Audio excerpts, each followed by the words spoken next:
Imagine execution of over 200 prisoners, a chilling display that will shock not only Congo, but the entire world. How could such a horrifying event unfold in modern Africa? What does this say about Congo's justice system, its leadership, and the depth of corruption that allowed this tragedy to happen?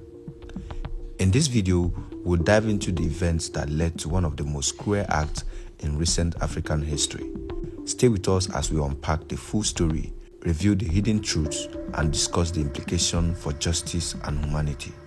To ride on, please don't forget to like and subscribe.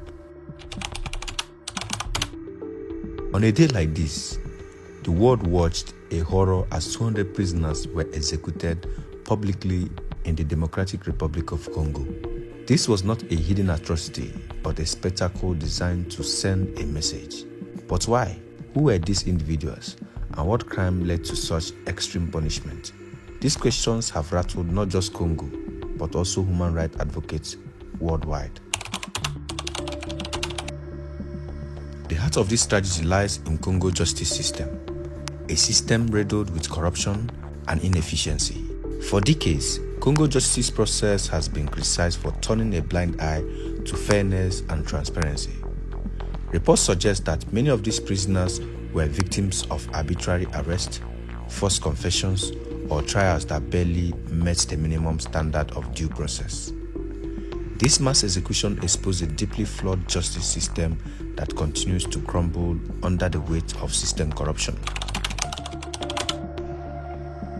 Among the 200 prisoners were a mix of alleged criminals, political dissidents, and individuals accused of minor offenses.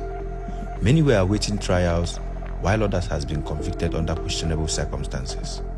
International human rights organizations have raised concerns that some of these individuals were scapegoats, caught in the crossfire of a corrupt system desperate to showcase power rather than justice. Critics argue that Congo leadership played a pivotal role in enabling this horrific event. The government failure to reform the justice system and curb corruption has fueled an environment where such atrocities can occur.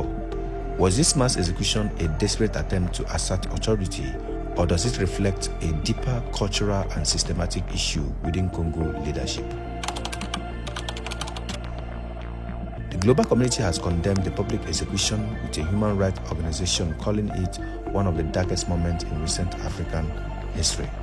Amnesty International and the United Nations have demanded accountability, urging Congo to reevaluate its justice practice. But will this global outrage lead to meaningful change, or will it fade into yet another ignored tragedy? I must say, this public execution in Congo is not just a story about justice gone wrong. It's a wake-up call for the entire African continent and the world. It forces us to ask, how do we address systematic corruption? How do we protect human rights in fragile states?